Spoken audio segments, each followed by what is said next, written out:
Hello friends, তো happy Diwali সবাইকে। তো এদিকে এখন সন্ধ্যা হয়ে গেছে আর এদিকে ছেলে দেখো মোবাইল দেখছে, মোবাইল মানে কার্টুন দেখছে। আর এদিকে আমি আর তোমাদের দাদাভাই মিলে প্রদীপগুলোকে জ্বালাবো। তো এদিকে তুলসী তলাতে আর আমার ঘরের দরজার সামনে দিয়ে দিয়েছি প্রদীপ।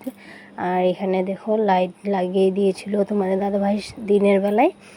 তো কেমন লাগছে তোমরা জানাবে। আর এদিকে আমরা এখন চলে যাচ্ছি সামনের দিকে।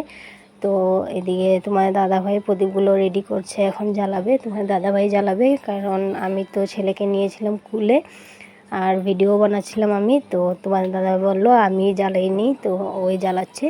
তো তোমরা দেখতেই পাচ্ছ ভিডিওতে। আর আজকে কালী পূজা তোমাদের কেমন যাচ্ছে, কেমন যে গেল, তো সবাই জানিও। আমার তো বেশ মোটামুটি ভালোই গিয়েছে।